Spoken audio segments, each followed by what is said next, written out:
Well guys, we managed to hit 300 subscribers, and we did it all in just under 1 year. The channel's anniversary is on July 1st, and just like when we hit 100 last December, it was a video that was incredibly important to me that got us past that milestone. I can't thank you all enough.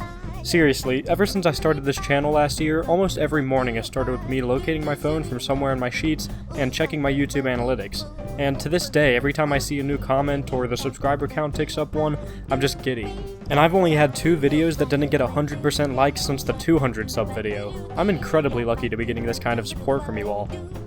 I want to give another look at how the sausage is made, but first I'd like to mention that the Discord's been doing great too. I was expecting to get 3 or 4 people on there, but the next thing I know we've got 24 people, and a few of us are hanging out there playing Team Fortress 2 pretty much every night.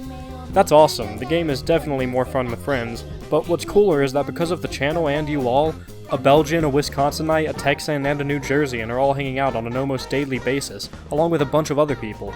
Sometimes we're solving the world's problems until 4 AM, other times we're sharing the dumbest memes you can imagine. If God had wanted me to live, he would not have created a heart attack! The internet brings out the best and the worst in everybody, and I'm happy to report that this channel seems to only be doing the former. Another quick note, there unfortunately isn't going to be a video this week. I've had some very strange family stuff crop up in the last couple of days, and long story short is that I'm going to be doing a hell of a lot of driving. However, since that's the case, my next video is going to be my first remake of a video to celebrate an anniversary.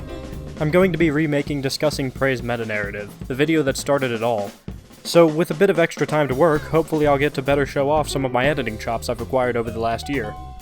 Unfortunately, I can't run my video capture software, Shadowplay, while Adobe Premiere is open, but something tells me that a time-lapse of me editing a video would probably do nothing but show how badly I tend to crunch.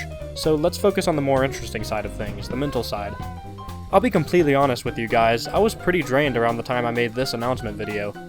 Putting up a video every 5 days was just too demanding, and as petty as this sounds, I was losing motivation, seeing as my monthly subscribers went from a peak of 50 down to the more standard 20.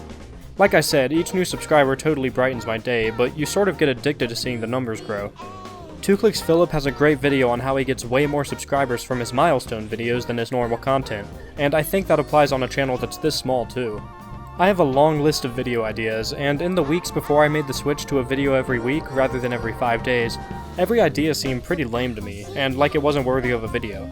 But the moment I switched to that weekly schedule, suddenly I was excited about all of these ideas in the same way that I was when I first started the channel, and I think you'll agree that there's been a lot more enthusiasm behind my voice since then also. What this was my first burnout period. It's something every YouTuber, and indeed every person, goes through.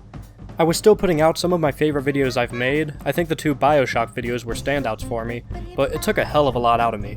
But I'm happy to report that I'm totally past that, and that's in no small part due to all the support I'm getting, and the friends I've got on the Discord server. I really beat myself up over the change to a weekly schedule. I know that this is completely melodramatic, but it kept reminding me of a Pierce Edens lyric, "You don't sell your soul at once, it goes a little piece at a time," or something along those lines. But while I'm sure it's mostly just in my head, the channel sure seems like it's on a better trajectory since I made the switch. And who knows, maybe I wasn't visibly cracking it all, but like I said, I feel like I did when I first started the channel, almost a year ago. Speaking of video ideas, now's as good a time as any to mention that I might be taking a month off in future to replay Planescape Torment. I had to pull off the road in tears when I came up with a thesis for a future video on that game, so even if it means taking a month off, though it will probably be less, it's worth it if I can make a fantastic, thorough video based on that idea. Before I move on to one last thing, I've gotten a ton of heartfelt comments from you guys. These are the reason I made this channel. Seeing how my videos have impacted some of you guys makes me sleep like a baby. All any human wants is to leave a sign that it ever existed, and it's incredibly touching to know that I've had an effect on some of you, however small it may have been. That being said, this is just an amazing comment. That's the most virgin thing I've ever heard, dude, but great editing. So one last thing I'd like to mention about future videos is that I'll probably be covering a lot more films in future. I suspect something like 80% of you guys came to my channel from my Metal Gear Solid 2 video, and while that's incredibly touching to me, I've wanted to make a video that reaches a similar high ever since then. I mean, I went in depth with that one, and I think I managed to bring it all home in a nice way, but it was definitely a difficult one to follow up. It hasn't really gotten much attention yet, but I think that my newest video on 2001: A Space Odyssey has the potential to be almost as well received. I don't mean to toot my own horn, but hey, this video is supposed to be a celebration. I'm really proud of that 2001 video. But the reason I bring it up at all is because it represented a major hurdle I was going to have to pass at some point or another. Firstly, it's another work that's incredibly important to me, but it's also one that thousands of people have been discussing for 50 years now, and here I am putting in my 2 cents. You're like a child who wanders in the middle of a movie and wants to know... Walter, what's the point, man? And secondly, that video was my first time disputing a copyright claim, which is a problem I have with almost all of my film analyses. Companies like Warner Bros. Have bots that automatically take down every video that has their copyrighted content, regardless of fair use law. Not entirely unlike Fisto here. Fisto reporting for duty. Please assume the position. And then if a human doesn't confirm that it's copyrighted content, then the video gets to go up a week later. And YouTube threatens your channel with deletion every time you attempt to dispute a copyright claim. Are you uncomfortable? My servos may require adjustment.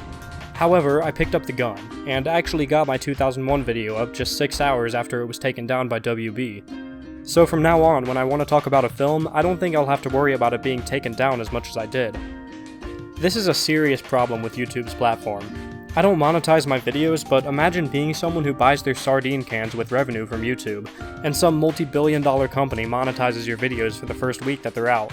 That's when most videos get like 70% of their lifetime views, and that's a hell of a lot of sardine money these people are missing out on.